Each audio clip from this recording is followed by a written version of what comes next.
بسم اللہ الرحمن الرحیم۔ السلام علیکم احباب، یہ ایک واقعہ حضرت بایزید بسطامی رحمۃ اللہ علیہ کا ہے۔ ان کی بستی میں ایک بار بدکار طوائف آ گئی، وہ بستی کے جوانوں کو غلط راہ پر ڈالنے لگے۔ حضرت بایزید بسطامی رحمۃ اللہ علیہ تک خبر پہنچی تو آپ نے اپنا جائے نماز اٹھا کر اس بدکار خاتون کے دروازے کے سامنے بچھا دیا اور عبادت میں مصروف ہو گئے۔ سارا دن گزر گئے، شام ہو گئی، شہر کے لوگ بدکار خاتون کے دروازے پر آتے اور وہاں بایزید بسطامی رحمۃ اللہ علیہ کو عبادت کرتے دیکھ کر شرف سے واپس چلے جاتے۔ جب شام ڈل گئی تو خاتون حیران ہوئی کہ آج کوئی گاہک کیوں نہیں آیا، تو اس نے دروازہ کھولا۔ بایزید بسطامی رحمۃ اللہ علیہ بیٹھے تھے۔ خاتون نے غصے سے کہا کہ بابا، میرا دھندا خراب کیوں کر رہے ہو؟ جاؤ اپنا کام کرو۔ حضرت بایزید نے پوچھا کہ تیرا کیا دھندا ہے؟ عورت بولی، گاہک مجھے قیمت دیتا ہے، پھر اس کی جو مرضی ہو وہ میں کرتی ہوں۔ حضرت بایزید نے تصدیقی انداز میں پوچھا، کیا میں بھی تمہیں قیمت دے دوں تو جو میں کہوں گا وہ کرو گی؟ عورت نے ہاں کر دی۔ حضرت بایزید نے قیمت پوچھی، قیمت ادا کی اور مصلح اٹھا کر خاتون کے گھر میں چلے گئے۔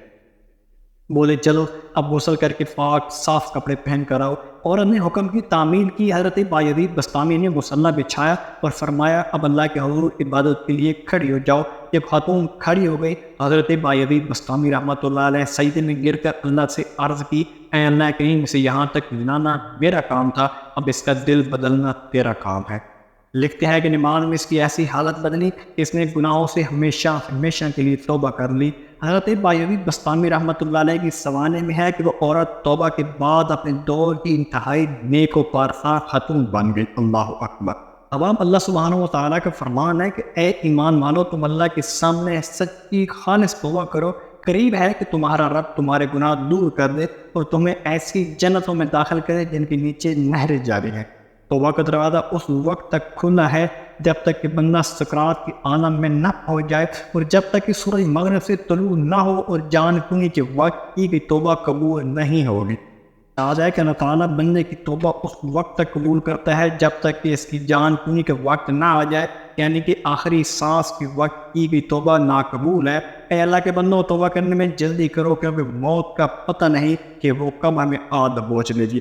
حضرت لقمان نے اپنے بیٹے سے کہا تھا کہ اے میرے بیٹے، توبہ کرنے میں دیر مت کرنا، کیونکہ موت اچانک آئے گی۔ اللہ تعالیٰ کا فرمان ہے کہ جو توبہ نہیں کرتے وہی لوگ ظالم ہیں۔ اللہ کریم سے دعا ہے کہ اللہ کریم ہم سب کو مرنے سے پہلے سچی اور دائمی توبہ نصیب فرما دے اور ہمارا شمار بھی اپنے مقربین میں فرما دے۔ آمین یا رب العالمین۔ آبا، میں امید کرتا ہوں آج کی ویڈیو آپ کو اچھی لگی ہوگی۔ اگر ویڈیو پسند آئے تو پلیز میری ویڈیو کو لائک اور میرے چینل کو لازمی سبسکرائب کر دینا اور بیل آئیکن کے بٹن پر کلک کر کے آل پر کلک کر دینا تاکہ ہر آنے والی نئی ویڈیو کو نوٹیفیکیشن آپ تک پہنچ سکے۔